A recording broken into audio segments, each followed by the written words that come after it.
ติดเอล30,000เนาะสบายดีสบายดีเนาะตอนนี้เดี๋ยวเรารอให้ลูกค้าเข้ามาก่อนเนาะว่ามื้อนี้เราจะมาแจกมาแถมโปรโมชั่นอีหยังแดสำหรับ2มื้อสุดพิเศษของเรานี่เนาะ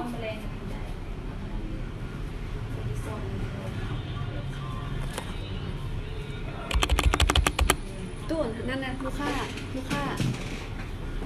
เจ้าสบายดีสำหรับลูกค้าที่ว่าเข้ามาเนาะเจ้าอย่าฟ้าออกมีป้ากันเด้อมื้อนี้เราจะมาแจ้งโปรโมชั่นเนาะเจ้าเราจะมาแจ้งโปรโมชั่นพิเศษเลยบ่ว่าจะเป็นเดี๋ยวเขาจะมาแจ้งเรื่องบัตรเลยเนาะเจ้าเป็นเรื่องบัตรเลยสำหรับลูกค้าที่ว่าเข้ามาใช้บริการในช่วงนี้หรือว่าสุดพิเศษสำหรับมื้อนี้สำหรับมื้ออื่นกับมื้อฮือเนาะเจ้าที่18ที่19เราจะมีตั้งบูธอยู่หน้าห้างของเราเนาะเจ้าบ่ว่าจะเป็นลูกค้าเก่าหรือว่าลูกค้าใหม่ที่ว่าเข้ามาที่ว่าเข้ามาเนาะเขาจะมีเป็นบัตรเนาะเจ้าส่วนลดสำหรับลูกค้าที่ว่ามาใช้บริการเป็นตาบ่เป็นแก้มบองบ่อีหยังหลายๆอย่างเนาะเจ้าหรือว่าเข้ามาเขาจะมีบัตรเนาะเจ้าเป็นบัตรที่ว่าเขาจะขายแล้วมีส่วนลดอย่างแน่เนาะเจ้าบัตรตัวนี้เนาะสำหรับลูกค้าที่ว่าสมมุติว่าปวดสิวซะเนาะเจ้าเขาจะมีส่วนลดให้เนาะเจ้าเขาจะมีส่วนลดให้150,000 กีบเนาะเจ้าเขาจะมีส่วนลดให้150,000 กีบแล้วจะมีของแถมอีก5บริการเนาะบ่ว่าจะปวดสิวซะเนาะเจ้าเฮ็ดตาโบเฮ็ดแก้มบองบอยสิเนาะเขาจะมีสูตรให้150,000แล้วลูกค้าจะได้หาบริการจากที่ว่าเขาบ่เคยแถมหลายแบบนี้เนาะหาบริการมีอย่างแดมีทั้งเป็นอาบขาว2ข้างฟรีเนาะเจ้าอาบขาว2ข้างฟรีเป็นบำรุงผิวหน้าล่ำเลิศ1ข้างเนาะเจ้าเป็น2บริการแล้วเนาะที่ว่าแถมไปเป็นกวดสุขภาพผิวหนังเนาะเจ้าผิวหนังเฮามีสภาพแบบใดนะเจ้าแล้วก็เฮ็ดผมทางซาลอนบ่มีอย่างแน่เฮ็ดผมคือเฮาแถมไปเลยสปานะผม1ข้างเนาะเจ้าหรือว่าเป็นตัดผมทางซาลอนเนาะหรือว่าจะเป็นลูกค้าที่ว่าอยากเฮ็ดแขวเทียมบ่จังซี่เนาะเจ้าเฮาจะมีส่วนลดให้ทางเซนนี่เดนโทของเฮา 20% เลยเจ้าตัวนี้เป็น 20% แล้วสำหรับลูกค้าที่ว่าเข้ามาใช้บริการมูลค่า1 ล้านขึ้นเหนือเนาะสำหรับมื้ออื่นเฮาจะมีเลยเนาะตั้งบูธเนาะเจ้าตั้งบูธอยู่หน้าห้างของเฮาที่18ที่19เนาะเพื่อขายบัตรอันนี้เฮามีกำหนดเนาะเจ้าเพื่อขายบัตรนี่คือเฮาเว้าไปแล้วมีส่วนลด150,000 กีบลูกค้าได้หาบริการหรือว่าเป็นของแถมเพิ่มเติมไม่ว่าจะเป็นโฟมล้างหน้าทางห้างของเฮาเนาะเจ้าที่ว่าแถมให้ลูกค้าเนาะจะเป็นโฟมล้างหน้าสำหรับปิ่นปัวสิวบ่มีหลายยี่ห้อเลยตัวนี้มันเน้นปัวสิวรักษาผิวหน้าโดยเฉพาะแล้วก็เป็นยาสีแคลเนาะเจ้ายาสีฟันเนาะรักษาแคลรักษาฟันเฮ็ดให้แคลเฮาแข็งแรงหรือว่าขาวสะอาดนั่นเองเนาะคือลูกค้ามื้ออื่นเข้ามาเนาะเป็นวันศุกร์วันเสาร์เนาะเจ้าเป็นวันศุกร์วันเสาร์ที่18ที่19ห้างเฮาจะมีพิเศษคือตั้งบูธทางหน้าห้างมีบัตรส่วนลด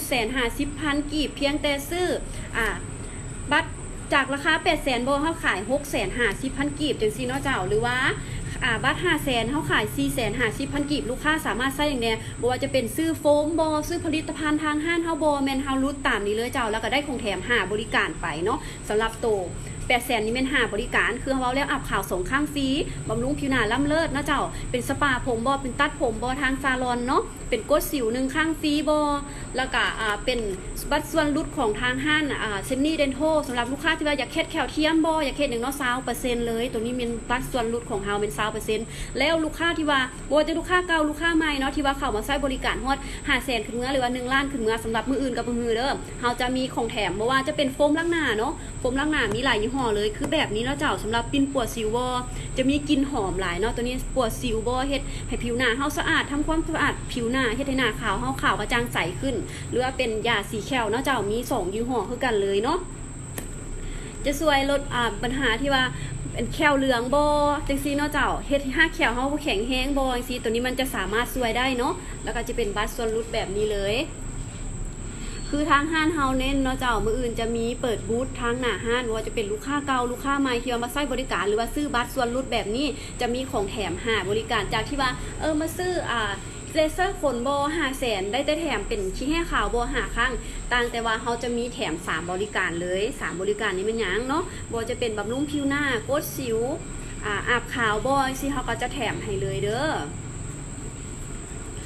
มีลูกค้าคนใดที่ว่าสนใจบริการใดบ่เนาะเจ้าสอบถามกันเข้ามาได้เนาะบ่จะเป็นเฮ็ดแก้มบองบ่เฮ็ดตา2สั้นบ่เนาะ เฮ็ดแก้มบองเฮ็ดตาสองสั้นอาบขาวปิ่นปัวสิวปิ่นปัวฝ้าตัวนี้ลูกค้าคนใดที่ว่าสนใจสอบถามได้เลยแล้วห้านเฮาคือตัวนี้เฮาจะมาแจ้งโปรสำหรับมื้ออื่นมื้อฮื้อหรือว่าภายในเดือนนี้เนาะเจ้าเฮาจะมีของแจกของแถมบ่ว่าจะเป็นบัตรนี่แหละเจ้าลูกค้าที่ว่าเข้ามาเนาะบ่ฮู้เพิ่นแจกอีหยังเนาะเข้ามาถามบัตรตัวนี้ว่ามันสามารถใช้ได้อย่างแดมันดีบ่ใดแดเนาะลูกค้าที่ว่าเข้ามาใช้มื้ออื่นมื้อฮื้อหรือว่าสะพวงช่วงในเดือนนี้จะคุ้มค่าสุดๆบ่จะเป็นลูกค้าเก่าลูกค้าใหม่แม่นเฮามีให้แบบนี้เลยเด้อแล้วก็จะมีของแจกของแถมที่ว่าเฮาให้ตามนี้เลยเด้อสำหรับลูกค้าที่มาใช้บริการเนาะเฉพาะมืออื่นมือฮือพวกห้างเฮามันจะมีตั้งบูธบอเป็นแจกเป็นแถมหรือว่าเป็นบัตรส่วนลดจังซี่เนาะแจ้งอยู่ตู้เพื่อมันมืดนี่แหละยังมีลูกค้าคนใดที่ว่าสนใจบริการอื่นนำบ่เนาะเจ้าเฮ็ดแก้มบองบอเฮ็ดตาสองสั้นบอปิ่นปัวสิวปิ่นปัวฝ้าจังซี่เนาะปิ่นปัวสิวปิ่นปัวฝ้าเนาะหรือว่าเป็นบริการไหนเนาะเจ้าสอบถามกันเข้ามาได้เด้อบ่ว่าจะเป็นช่วงนี้บ่หรือว่าเป็นมื้ออื่นมื้อฮื้อสำหรับมื้ออื่นมื้อฮื้อแม่นเฮามีสุดพิเศษเลยคือว่าเรามีทั้งบัตรบ่เป็นโฟมบ่เป็นยาสีเขียวบ่ที่ว่าเฮาจะมีแถมให้ลูกค้าเนาะเต็มเป็นสิบโปรใจมีบัตรเดียวเด้อบ่แม่นของเจ้าเด้อสำนัก8นี่อันนี้4-5สาขาเด้อแต่ละบัตรใจลูกค้าที่ว่าเข้ามาเบิ่ง21คนนี่มีใครสนใจบริการใดแล้วเนาะคอมเมนต์กันเข้ามาได้เด้อข่อยสนใจเฮ็ดอาบขาวบ่มูลค่าเท่าใดบ่แก้มบองบ่ตาสองสั้นบ่แล้วมื้ออื่นมีพิเศษหยังแน่จังซี่เนาะเจ้าสอบถามกันเข้ามาได้บ่ว่าจะเป็นของแจกของแถมหรือเป็นบัตรตัวนี้เนาะเจ้าบัตรส่วนลดของเฮาตัวนี้เพียงแต่ราคาจากราคา 800,000 กีบบ่เฮาขายแต่ 650,000แล้วมันใช้ได้อย่างแน่เฮาแถมอย่างแน่เนาะเจ้าสนใจสอบถามกันเข้ามาได้หรือว่าฝากเบอร์ไว้ทางกล้องไลฟ์สดนี่เนาะคนบ่เข้าใจตัวนั้นตัวนี้เนาะโทรมาเนาะเจ้าโทรมาถามสอบถามข้อมูลนำลูกพนักงานของเฮาได้เนาะจะให้รายละเอียดเพิ่มเติมอีกเลยหรือว่าเข้ามาสอบถามทางห้านเนาะเจ้าเข้ามาสอบถามทางห้านเฮาเลยสาขาดงปลานเด้อดงปลานห้านตั้งอยู่ไสซิเนาะเจ้าตั้งอยู่ข้างห้านลาซาเค้กเลยเส้นกับเจ้าขายโทรศัพท์หลายๆหรือว่าแถวมินิมาร์ทดงปลานเนาะลูกค้าคนใดยังมีสนใจบริการอื่นอีกนำบ่เนาะเจ้าตัวนี้เฮาจะมาแจ้งโปรเลยเนาะสำหรับมื้ออื่นกับมื้อหือ18กับ19เนาะเจ้าทางห้านเฮาจะมีงานเนาะเจ้าตั้งบูธเป็นของแจกของแถมจังซี่เนาะหลากหลายเลยลูกค้าเก่าบ่ลูกค้าใหม่สนใจแล้วมันถามมาได้เนาะผู้ตายสาวแก้วการดาเนาะเพิ่นถามมาว่าอย่าถูแขวเส้นโซดาเท่าใดเนาะตัวนี้ลูกค้าเข้ามาใช้บริการน้ำเฮาเนาะเจ้าเพียงแต่500,000 กีบถึงเมื่อสลับมื้ออื่นมื้อฮื้อเข้ามาโลดเฮาแจกให้ฟรีๆเนาะเฮาแจกให้ฟรีๆเจ้าสิเข้ามาใช้เลเซอร์คน500,000 กีบบ่สิเฮาก็จะแถมไปเลย3บริการแถมเป็นผลิตภัณฑ์นี้ไปเลยเด้อง่ายๆสำหรับลูกค้าที่ว่าเข้ามาเนาะมีแต่2มื้อเท่านั้นเด้อเจ้าที่ว่าเฮาจะแจกแถมหลายขนาดนี้เนาะว่าจะเป็นบัตรส่วนลดบ่ลดเท่าใดจังซี่เนาะเจ้าเฮาซื้อราคาเท่าใดเฮาได้แถมหยังแน่จังซี่ลูกค้าเข้ามาเลยตัวนี้บ่ต้องมาซื้อเด้อสาวแก้วเข้ามาเลยเฮาจะมีส่วนลดหรือจะมาใช้บริการเฮาแถมให้ฟรีๆแล้วก็ส่วนลดแล้วก็ของแถมเพิ่มเติมอีก3บริการเนาะหรือว่าเป็น5บริการจังซี่เนาะเข้ามาเฮาจะให้พิเศษเลยเด้อยังมีลูกค้าคนใดสนใจบริการในบ่อาบขาวบ่เฮ็ดตาสองสั้นบ่เฮ็ดแก้มบองบ่จังซี่เนาะแก้มบองของเฮาคือเฮาเคยแก้มไปหลายเทื่อแล้วเนาะจากราคา 800,000 กีบเนาะเจ้าเหลือแต่ 500,000 กีบเท่านั้นเหลือแต่ 500,000 กีบเท่านั้นเนาะเฮ็ด2เบื้องให้ราคาเท่าใดจากราคา1,600,000เนาะเจ้าเหลือแต่ 900,000 กีบสาวลีเนาะปวดสิว199บ่เจ้าแม่นแล้วสาวลี199นี่เป็นช่วงโปรโมชั่นเลยเขาเจ้าเฮ็ดอย่างแน่เขาเจ้าก็จะกดสิวสยาใส่แสงขัดเสื้อให้หรือว่าลูกค้ามีปัญหาเรื่องหน้ามันพวกสิวอุดตันสิวหัวฝังหัวน้อยๆสิเนาะเจ้าเป็นแล้วเป็นคันๆบ่จังซี่เข้ามาเขาก็จะแนะนำเพิ่มเติมเป็นซื้อโฟมทั้งห้านบ่สำหรับปิ่นปวดสิวจะแถมปวดสิวให้เนาะหรือว่าเป็นบัตรส่วนลดแบบนี้เข้ามาเขาจะแนะนำเพิ่มเติมอีกเนาะเฉพาะมื้ออื่นมื้อฮื้อเนาะห้านเฮาจะมีตั้งบูธเลยเนาะเจ้าตั้งบูธเป็นของแจกของแถมแบบหลายๆอย่างแบบนี้เลยเนาะ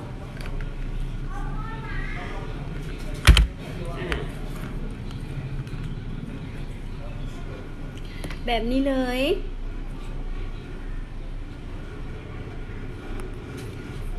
ปัวสิวหรือว่าเสาลีเนาะยังบ่พร้อมบ่จริงๆเนาะเจ้าเข้ามาเนาะเข้ามาปรึกษาเฮาก่อนได้เฮาจะแนะนำว่าสิวของลูกค้านี่เป็นสิวประเภทใดเนาะเจ้าต้องปิ้นปัวแบบใดต้องจักข้างเหมาะกับราคาเท่าใดเฮาแนะนำเพิ่มเติมให้รายละเอียดอีก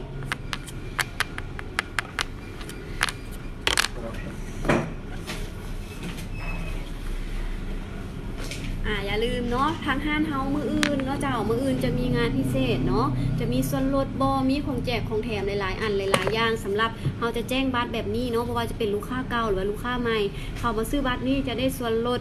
ของแถมหลายอย่างเลยแหละเจ้าจากที่ว่าเฮาเคยได้มาแถมด้านนึงอันด้านนึงยางบ่สปาหน้า1ครั้งเท่านั้นเนาะเฮาก็แถมเป็น5ครั้งบ่มีส่วนลดอีก150,000บ่ที่ว่าลูกค้าเข้ามาใช้บริการเพียงแต่เข้ามาทางห้างเฮาเท่านั้นสำหรับตัวนี้เฮามี2มื้อเด้อที่ว่าเฮาจะตั้งบูธหรือว่าแจกแถมหลายอันแบบนี้เนาะ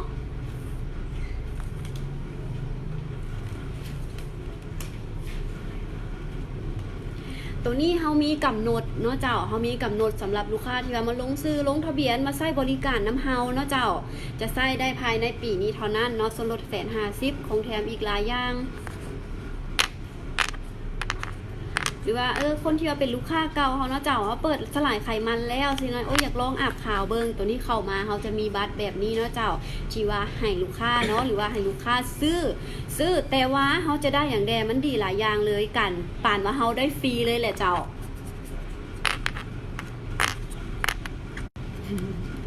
คอดลบแป้วเป็นนู้นหรือตูดทอไดสาวไฮวอนเนาะสำหรับเป็นตูดของเฮาคือชิแมนเป็นตูดขี้ร้อยขึ้นมาหันแล้วเนาะเจ้าสำหรับอุบัติเหตุบ่หรือว่าเป็นตูดจากสิวจังซี่เนาะเจ้าตัวนี้ถามว่าเป็นข้างของเฮาเนาะเป็นข้างแมน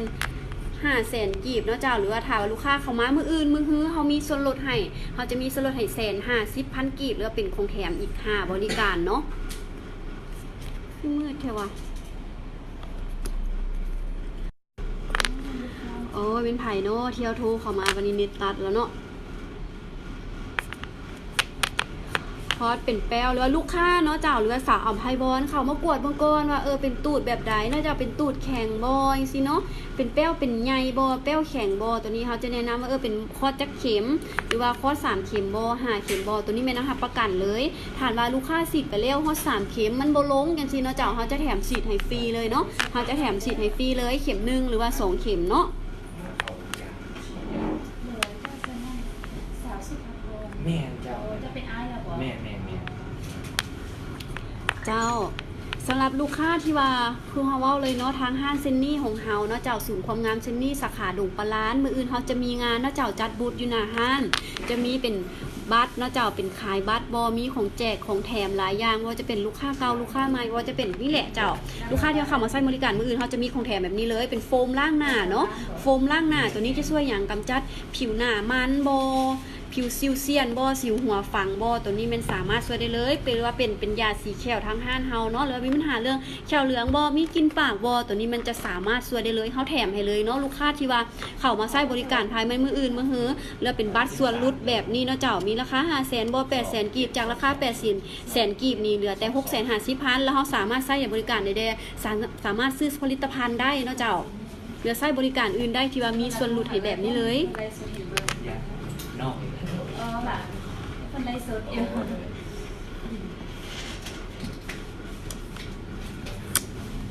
หรือว่าลูกค้าคนใดที่ว่าค่อยสนใจเฮ็ดแก้มบองบออาบขาวบอเฮ็ดตาสองสั้นบอจังซี่เนาะสอบถามหรือว่าฝากเบิกเข้ามาได้จะมีพนักงานติดต่อหาให้รายละเอียดอีกเนาะว่ามื้ออื่นนี่มีงานหยังเนาะอยู่เซนนี่สปาจังซี่เนาะเจ้า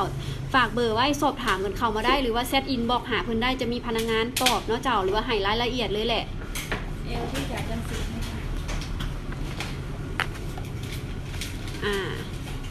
หรือว่าลูกค้าคนใดอยากเห็นวิธีปวดสิวของเฮาเป็นปวดแบบใดเนาะเป็นคอดเท่าใดสิเนาะเจ้าสอบถามกันเข้ามาได้เด้อ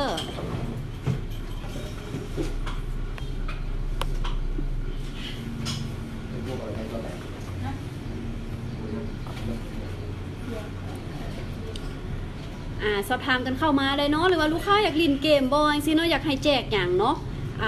ทักทายกันเข้ามาได้เนาะเฮาสิแจกไปอย่างนึงเลยเนาะเฮาสิแจกไปอย่างนึงเลย ลูกค้าคนใดเนาะเจ้าที่ว่าสนใจอยากลิ้นบ่กดไลค์หรือว่ากดหนึ่งมาเนาะเขาจะมาแจกอย่างหนึ่งเนาะลูกค้าสามารถเลือกได้เลยว่าอยากได้ตัวใดสิเนาะ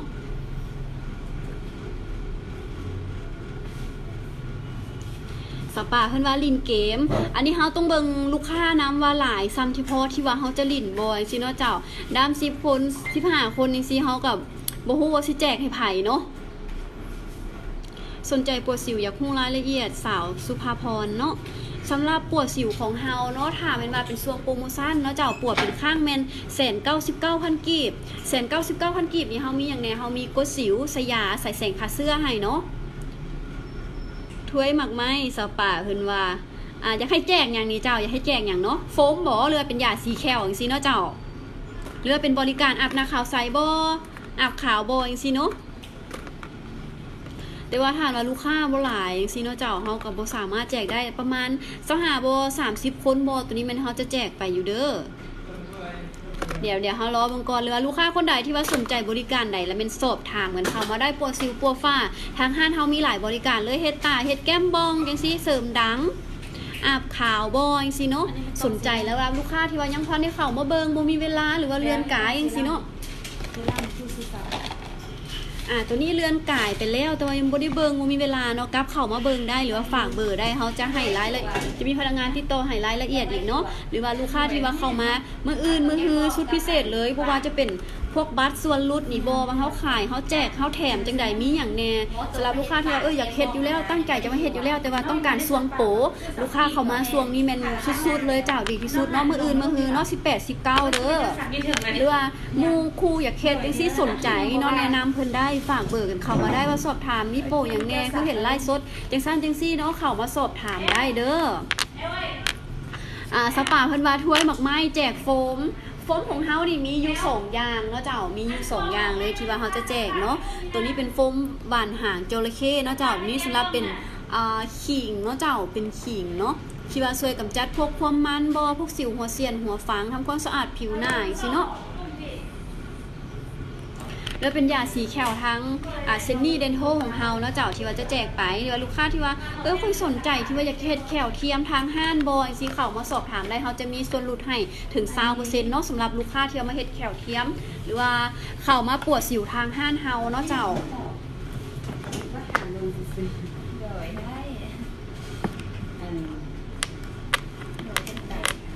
มีลูกค้าสนใจบริการอีกบ่เนาะเจ้าใหม่มันจะเป็นห้อยใหม่จะได้น้องเคยเสริมมาแล้วบอกว่าคนบริเวณจะคอยทำลูกค้าคนใดเนาะสนใจบริการใดเพิ่มเติมอีกบ่หรือว่าอยากรู้เกี่ยวกับโปรโมชั่นของเฮาสอบถามกันเข้ามาเด้อสปาถามว่าฮอด30คนเฮาจึงจะแจกเนาะสำหรับเป็นโฟมล้างหน้าบ่หรือว่าเป็นราคาโปรโมชั่นยาสีแคลบ่ตัวนี้ลูกค้า30คนเฮาจึงจะแจกเด้อราคาโปรโมชั่นเป็นบัตรส่วนลดแบบนี้เนาะเจ้ามันดีอย่างแน่สิมีของแถมอย่างแน่เนาะลูกค้าสามารถสอบถามกันเข้ามาได้เจ้าห้อยใหม่ก้างป่าเท่าใดห้อยใหม่สาวมีห้อยใหม่ตัวส่วนใดเนาะเจ้าทางห้านเฮามีแต่ห้อยใหม่ดังเนาะเจ้ามีแต่ห้อยใหม่ดังห้อยใหม่ตาสองสั้นเนาะเจ้าเฮ็ดแก้มบองตัวนี้เขามีแต่แบบนี้เนาะแต่ว่าสำหรับห้อยใหม่หน้ายังบ่มีต่างแต่ว่ามีสีดโบท็อกบ่สีดฟิลเลอร์บ่ตัวสิซักคิ้วตัวนี้แม่นเฮามีครบเลยเด้อเพราะว่าทางห้านเฮาแม่นจะบ่เน้นสัญญกรรมแต่ว่าจะเป็นการเสริมความงามหลายกว่าเนาะจะเป็นการเสริมความงามหลายกว่าก็นั่นก็เว้นบ่ได้ก็บ่แค่สิว่าเฮาแล้วจะไม่เฮ็ดผมแล้วก็เฮ็ดแค่มีเราซักไปแทงงานหรอแต่ว่าเกี่ยวกับเฮ็ดสปามี2สุดท้ายบ่ใจมีลูกค้าคนไหนสนใจบริการในอื่นบ่หรือว่าอยากรู้เกี่ยวกับโปรของมื้ออื่นเนาะจ้าว่ามีหยังแน่เนาะสอบถามกันเข้ามาได้เด้อมีผลข้างเคียงเนาะสอบมาเฮ็ดไปได้3เดือนแล้วเนาะมันลงบ่หรือว่ามันยังตัวนี้เฮาจะมาแจ้งโปรซื้อเด้อเจ้าถ้าว่าลูกค้าบ่ฮอด30คนเฮาจะบ่ได้แจกเนาะเฮาจะบ่ได้แจกเจ้าถ้าว่าฮอด30คนไปเฮาแจกเลยว่าจะเป็นยาสีแคลบ่เป็นโฟมล้างหน้าแล้วเป็นอาบน้ำขาวใสเป็นสปาหน้าจังซี่เนาะดีที่สุดแม่นน่ะเอาคนที่พยายามเฮ็ดกันคือมืดใช่วะคนมาให้เบิ่งก่อนมาดังให้หมอเพิ่นปวดก่อน มื้ออื่นอย่าลืมเด้อเขาจะมาแจ้งโปรสำหรับมื้ออื่นสำหรับลูกค้าที่ว่าอยากมาใช้บริการยังคิดบ่ออกว่าสิไปเฮ็ดอยู่ศูนย์ใดเป็นช่วงโปรโมชั่นส่วนใดมีส่วนลดหลายส่วนใดมีส่วนของแจกของแถมหลายแม่นมื้ออื่นเลยเด้อศูนย์ความงามซิสปาสาขาดงปลาล้านเฮามีของแจกบ่ว่าจะเป็นบัตรเติมเงินขอโทษหลายเจ้าเป็นบัตรส่วนลดเนาะเจ้าตัวราคา 500,000 800,000เฮาแถมเฮาแจกจังไดมันดีบ่อนใดลูกค้าที่ว่าเข้ามาใช้บริการตัวนี้จะฮู้เลยแล้วเขาก็จะแจกเป็นยาสีแคลบ่เป็นโฟมล้างหน้าบ่ตัวนี้เฮามีกำหนดเด้อตอนนี้มีแต่เฮามาแจ้งแบบนี้เนาะเจ้าหรือว่าลูกค้าคนไหนที่ว่ายังบ่เข้ามาเบิ่งบ่มีเวลาสิเนาะเดือนมาเห็นเดือนมาไกเข้ามาฝากเบอร์ไว้จะมีพนักงานติดต่อหาให้รายละเอียดอีกเด้อหรือว่าน้องบ่เฮ็ดน้องก็สามารถที่ว่าเอาไปให้คนอื่นทางเฮ็ดแล้วน้องก็สามารถที่ว่าให้บางคนที่ว่าเราเฮ็ดนั้นไปเฮ็ดให้น้องกับเจ้าเนาะแต่ว่ามันช่วงนี้ดังบ่ได้แม่ยังบอกที่ดังบ่ได้เพราะว่าน้องเจ้าเนาะก็ได้ทำบริการตรงนี้มีคนไหนสนใจลูกค้าคนไหนสนใจบริการอื่นอีกน้ำบอเนาะว่าอยากรู้ตัวนี้เพิ่มเติมบอเป็นเกี่ยวกับเขียวบอซาลอนบอตัวนี้เป็นเซนเนียกรุ๊ปที่ว่าอยู่ใกล้ๆห้างกันเลยลูกค้าฝากเบอร์หรือว่าเข้ามาทางห้างได้เลยเนาะเขาจะแนะนำเพิ่มเติมอีกเด้ออยู่ในโครงสร้างสถาบันมิแต่ว่าเป็นมื้ออื่นเนาะถามแล้วลูกค้าจัดโบท็อกหน้าเรียวลดคิวรอยเท่าใดบ่าวบุญมีเนาะสำหรับโบท็อกของเฮาเนาะเจ้าสำหรับโบท็อกของเฮาเป็นช่วงโปรโมชั่นเลยจากราคา 4,500 บาทเนาะเหลือแต่ 3,500 บาทตัวนี้มันเหมาขวด100ยูนิตเลยเหมาขวด100ยูนิตและแถมไปเลย5บริการเนาะเฮาแถมไปเลย5บริการสำหรับลูกค้าที่มาใช้เนาะเจ้าเราจะได้บัตรแน่บัตรส่วนลดเนาะเจ้าจากราคา 800,000 กีบเนาะบัตรส่วนลดอีก 150,000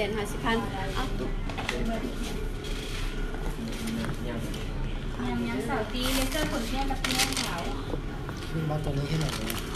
โฟมล้างหน้าแล้วเจ้าตัวนี้เป็นบัตรส่วนลดเนาะลูกค้าที่เขามาใช้บริการที่หน้าแล้วเจ้าไปซื้อโปรโมบริการเนี่ยจะมีส่วนลดใน50,000แล้วจะได้แถม3บริการซื้อบัตรตัวนี้เฮ็ดคือตัวคลิปยูเฟสนะฮะนึกว่าซื้อบัตรตัวนี้นึกว่าเฮ็ดคือตัวคลิปยูเฟสคือเป็นลูกกิ้งค่ะหรอตัวนี้เป็นลูกกิ้งแมนราคาตรงตัวนี้เป็นตั้ง5คือจะว่าถามว่าจะอยากเล่นปวดสิวนะถามว่าพออยากเปิดคอร์สลูกกิ้งน้ำสิเจ้าก็จะมีส่วนลดให้แล้วก็ได้แถมอีก3บริการเพิ่มเติมเพราะว่าตัวนี้จะได้แถม3บริการจะสามารถปวดสิวได้ปวดสุขภาพผิวหน้าหรือเป็นบำรุงหน้าได้หรือเป็นเพชรแขวอีกทางห้านอันเซนี่ในทั่วเขาจะมีส่วนลด20%เพชรแขวเทียมเนาะบางอย่างได้ข้างบางอย่างได้ยังบอลได้ข้างประคันแสดงว่าตัวนี้มีแค่กดสิวซื่อ3ครั้งเจ้าเลือกได้เลย3อย่างก็คือบำรุงหน้าว่าปวดสิวบ่แล้วก็ได้โฟมโฟมตัวนี้ปกติมันราคา 500,000 จะบ่ได้แถมอย่างเดี๋ยวเจ้าได้แถม3อย่างนี้ตัวนี้มูลค่า 500,000 600,000 กีบแล้วเจ้าได้แถมแล้วถ้าจะว่าใช้บริการอื่นอีกเขาอยากเฮ็ดลูกกิ้งอย่างเช่นเขาจะมีส่วนลดอีกนะสำหรับลูกค้าที่เป็นลูกค้าเก่าเนาะตัวนี้ทำมาเป็นคอร์ส3ครั้งเป็น1,500,000 5ครั้งเป็น2,500,000แถมเซรั่ม1กล่องบำรุงผิวหน้าฟรีในคอร์สก็ต้องจ่ายมาเดียวสามารถแบ่งจ่ายได้ก่อนก็ได้จ่ายก่อน50%พอส่วนที่เหลือสามารถแบ่งจ่ายอีก2งวด3งวดได้จะเอาบัตรตัวมูลค่า800,000 กีบอีกให้800,000 กีบนี่ต้องได้บัตรนี้มาตัวนี้เขามีกำหนดภายในปีนี้เท่านั้นบัตรตัวนี้เนาะเห็นแล้วหรือว่าถ้าเราจะอยู่ไกลจะสามารถไปใช้ทางสาขาบัตรไตได้เจ้าบัตรไตก็เป็นอยู่แถวสนามบินนั่นเลยนี่มันมีนอนประมาณแค่อยู่บ้านแบบง่ายใหม่นี่คือว่ามุมเรื่องแบบเฮ็ดบ่ได้อื่นนะแค่เวทบ่ดูมาจนต้องมี3ปีแล้วนี่เหลือแถม3บริการจะใช้ไปแล้วเทื่อนึงเนาะจะสามารถเลือกได้เลยเห็นอย่างคันว่าแฟนเขาอยากอาบขาววอนสิเนาะเจ้าหาสามารถให้เราเอามาใส่ได้ช่วยเรียกบำรุงหน้าแม่นบำรุงหน้า2ครั้งก็ได้ให้เราจะดูสารพิษดูสิวเกลือให้สิก็ได้คือกัน2ครั้งเลยเรือจะเป็นแม่นแล้วเห็นคนได้หมดชาวบ้านที่ไปได้จากอยู่วัดไต่ก็ได้แต่วันนี้ก็คอยได้บ้านตัวนี้เขาจะว่าได้แถม3บริการแต่เราคอยกดปวดสิวไปแล้ว1ครั้งคอยได้โฟม1กล่องที่จะไปแนะนำเขาจะได้ ใช่ไหมมารอบหน้าจะมาโปรทุกคน ได้จ้ะขอมาโลดเนาะสำหรับลูกค้าเก่าเขาก็จะมีส่วนลดอีก10%บ่ต่างหากเนาะโดยขอบใจอันนี้ร้านเซาแรงด้วยใส่นิดหน่อยเจ้า มันใช่แหละใช่แน่ เจ้า ตัวนี้ปวกของมันว่าจะเนี่ย บวกซิลโดยเฉพาะเลยพวกซิลหัวเสียมติวหัวฝังซิลอุดตันในที่สมมติหรือว่าคนภายในครอบครัวจะเป็นจะสามารถใช้เห็นใช้ได้เจ้าเข้าใจสาวแสงคนเดิมเสริมดังเริ่มต้นเท่าไหร่สำหรับเสริมดังของเขาโปรโมชั่นยังอยู่เด้อคือเฮามาแก้เมื่อวานเนาะผลรวมผู้ก่อนลูกค้าที่ว่าเฮ็ดเสริมดังไปเพียงราคา3ล้านกีบเนาะเจ้าแถมแก้มบองฟรี1ครั้งเนาะแถมแก้มบองฟรี1เบื้องเลยหรือว่าตัวราคาดัง3ล้าน5แสนกีบแถมป่า2สั้นไปเลยงามๆเนาะหรือว่าฐานว่าลูกค้าที่ว่าเข้ามาใช้บริการมื้ออื่นเนาะเจ้ามื้ออื่นมื้อฮื้อ2มื้อเนาะที่ว่าเป็นโปรสุดๆเลยจะเป็นบัตรส่วนลดตัวนี้บ่เจ้า150,000เนาะหรือว่าเขาซื้อตัวนี้ได้แถมอย่างเนี้ยเจ้าเข้ามาว่าจะเป็นตา2สั้นบ่หรือว่าอีก5บริการนี่มีอย่างแดเนาะเขาที่ว่าเขาแถมไปคือเป็นอาบขาว2ข้างฟรีเป็นบำรุงผิวหน้าล่ำเลิศ1ฟรีข้างฟัง1ฟรีเนาะเป็นสปาผมหรือตัดผมทางห้านซาลอนลูกค้าสามารถเลือกได้อย่างใดอย่างหนึ่งเนาะหรือเป็นกดสิวฟรีทางห้านอีกเจ้าแม่นตามนี้เลยเนาะสำหรับเสริมดังของเขานี่เป็นการห้อยไหมเด้อไหมละลายไหมคอลลาเจนโดยที่ว่าลูกค้าเฮ็ดไปแล้วบริพาตัดบริพาขึ้นอีกอย่างมันปลอดภัยเนาะเจ้าปลอดภัยบ่มีผลข้างเคียงอย่างเด้อ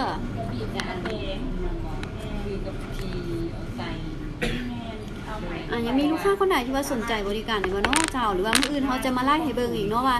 มีงานอย่างแท้เนาะเจ้ามันเป็นแบบใดสนใจที่ว่าอยากจะมาเดี๋ยวมื้ออื่นบางครั้งจะไล่ให้เบิ่งอีกเพิ่มเติมเด้อ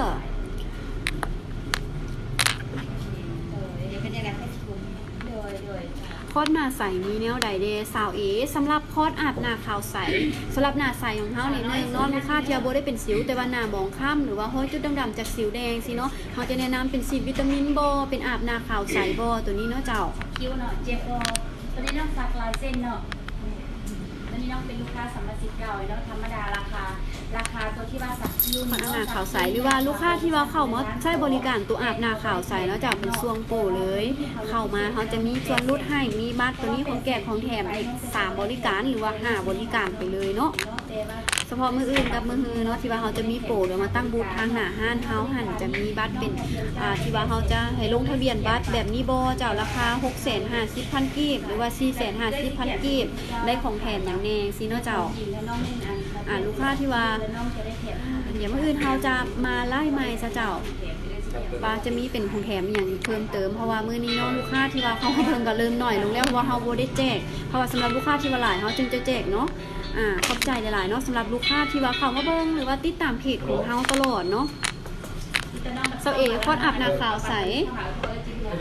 ว่าคอร์สอาบน้าขาวใสราคาเท่าใดเนาะสำหรับอาบน้าขาวใสของเฮานี่ปกติแม่นราคา1,500,000 กีบเหลือแต่1,100,000 กีบเนาะจาก10ครั้งเฮาแถมให้เป็นเลย13ครั้งเนาะเจ้าเป็น13ครั้งเนาะโอเคแต่จังไดแล้วสาวแสงทักหาได้หรือว่าฝากเบอร์ไว้ทางก้องเพจเลยเด้อหรือว่าทางไลฟ์สดจะมีพนักงานติดต่อหาให้รายละเอียดอีกเนาะว่ามีพวกเจ้ามีโปรอย่างแน่มีของแก่ของแถมอย่างแน่สิสอบถามเพิ่นได้เด้อแต่ว่าสำหรับมื้อนี้เนาะเจ้าเฮาจะมาแจ้งโปรแบบซัมมี่เนาะเจ้าขอบใจหลายๆสำหรับลูกค้าที่ว่าเข้ามาเบิ่งเข้ามาติดตามเพจตลอดว่ามีเป็ดของแก่ของแถมอย่างแน่ที่ว่าเข้ามาเล่นเกมหรือว่ามาร่วมเล่นเกมเฮาแต่ละเทื่อเนาะขอบใจหลายๆ